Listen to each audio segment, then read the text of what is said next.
Hello again, and welcome to the second episode of Not Just Another Fangirl. This is the second episode, but the first case study. I'm super excited, so let's begin. My first case study I've chosen is Dolly Parton, and I'm going to give a quick recap just in case we're on different pages. Dolly Parton is an American singer-songwriter whose career begun in the late 60s, roughly early 70s. In her childhood, she lived in a one-bedroom cabin with 11 siblings. She's discussed on quite a few interviews how big of an impact her childhood has had on her career and her general outlook on the world. In an interview with Sunday Morning, Dolly describes that since she was around 10 years old, performing in front of a live audience was all she'd imagined. She discusses how much she enjoyed playing guitar and singing and how this was her favourite thing to do when she was young. I think it's interesting to compare to the stereotype and idea of what young children musicians are like. There's quite a big stereotype around people needing to be well off to afford all the tuition lessons, all the instruments. They're often prodigies, are in films and media portrayed to be from the rich, snobby families, but I think it's important to draw the comparison and show how not everybody obviously comes from this same background.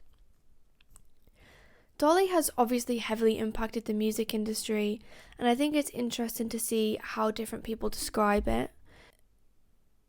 One article describes that after her first few hits, she encouraged lots of women to break and bend stereotypes, which I think is interesting because from the very beginning it's obvious to see Dolly knew who she was and what she believed, as she's always encouraged happiness and kindness towards other people.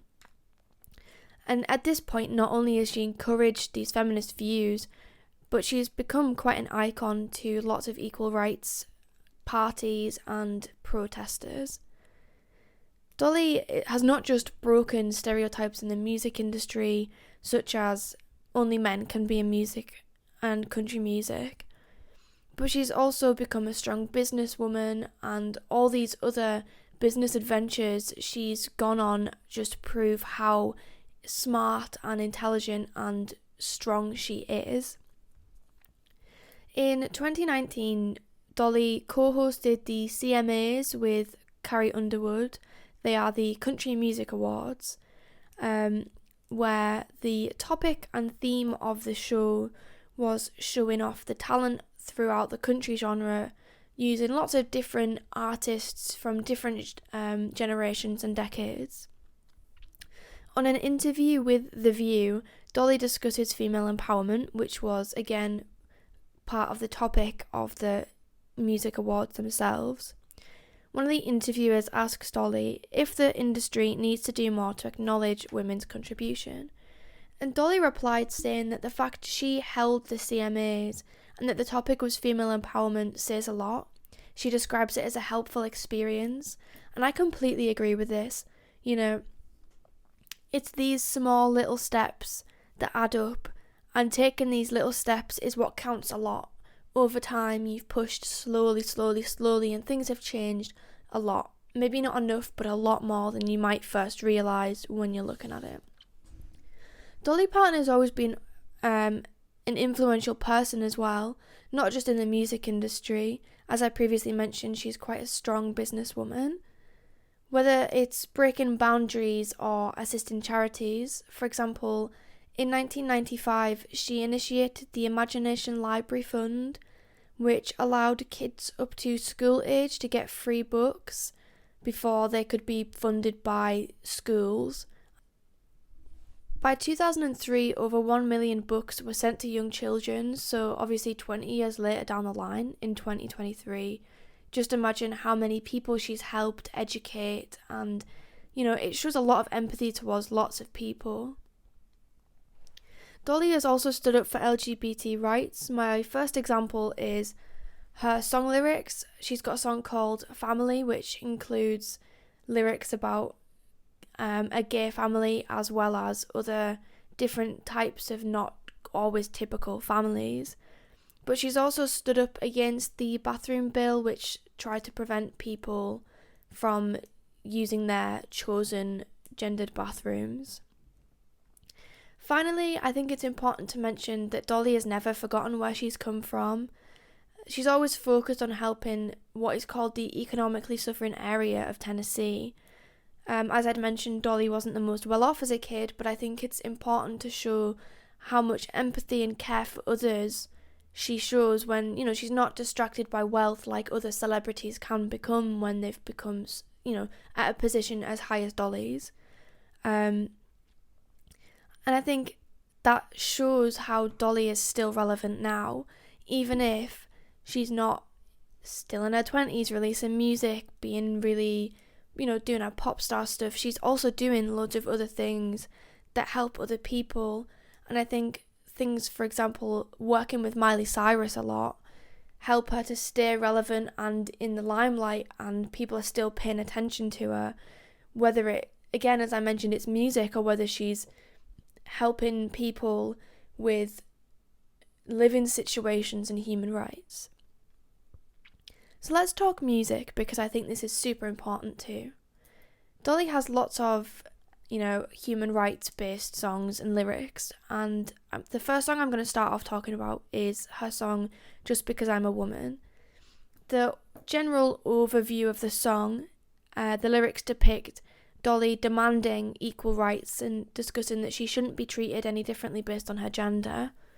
And bearing in mind, this song was released in 1968, it was a super, super bold statement to make for her. The third verse to me, I thought stood out a lot. She discusses how women are treated differently based on their sexual experience. She says, now a man will take a good girl and he'll ruin her reputation, but when he wants to marry, well, that's a different situation. And I think this, again, shows how Dolly's still relevant, even if she didn't intend it at the time. These topics are still things that are being discussed in this current decade. Things have progressed and things have got better, but they're obviously not perfect. Things are still going wrong or not quite going the way we want them to. And I think it's important because that song was bold to write then, but it still makes such a good statement now. She is such a bold character for saying something like that. She's such a strong character for saying something like that, even if she shouldn't have to be, because these shouldn't be things that should be tabooed upon. Another song that obviously comes to mind is 9 to 5. This was to help highlight the struggles women in the workforce faced throughout the 1900s and beyond. It covered topics from harassment to unequal pay. And, the sound of the song, it sounds so happy, but when you listen to the lyrics and you consider it, it's like, God, this isn't actually as happy and upbeat as we may have originally thought. Her documentary in 2022 continued to analyse the inequality in the workplace, which I think, again, is important to consider how these topics are still being spoken about now. They're not just things that were about in the 60s and now are gone and we never think about it. They're still happening all the time, they're still being considered all the time, and I think it's important to realise how bold of a statement she was making then, bearing in mind we're still discussing the same topics now. Dolly is, she's not just known for gender equality, but she's spoken up, as I previously mentioned, a lot about general human rights movements. A lot of her songs, as I said, feature LGBT plus rights in them, marriage rights, racial rights, all these kinds of things, which, as I said, it shows how much she's pushed the boundaries, but also how far we still have to go. So now you've got the facts, I'm going to give a bit more of my opinion here, and I think personally a lot of Dolly's opinions come from when she was born. Dolly's opinions have pushed the boundaries of people who were in her generation. Lots of people would disagree, obviously some, not all, some would agree, but the further back in time you go, the less likely people are to obviously agree with the more modern opinions. And I think it's interesting to consider, to me, Dolly has pushed her opinions and viewpoints so far beyond where they were for the time she was born and grew up, that I don't think they're going to be pushed much further. And one example of this, she talks a lot about how she calls her own viewpoints dollartics because she doesn't like her viewpoints and politics crossing over, which to me, I can empathise with it and I can understand, but I would never choose that route for myself because I think it's silly in a way. I think these things are so important. I do not care whether I cross into politics. That means so much to me and to so many people. I'm going to say what I believe, and I am going to tell people and try and educate people the best I can. Unlike artists like Taylor Swift, whom I will mention more about in a later episode, Dolly's not quite as confident to discuss herself as a feminist. Whereas, Alanis and Taylor Swift both are people who sit there and are like, I'm a feminist and I'm going to talk about it. A lot of what she says was bold for the time when she was younger, which I think limits her views, as I said. So I think it's important to consider how much it's changed in Dolly's lifetime and how much she has grown for someone of her generation, but also how much further we've got left to grow. That's where I'll conclude this episode. My next episode is on my second case study, Alanis Morissette.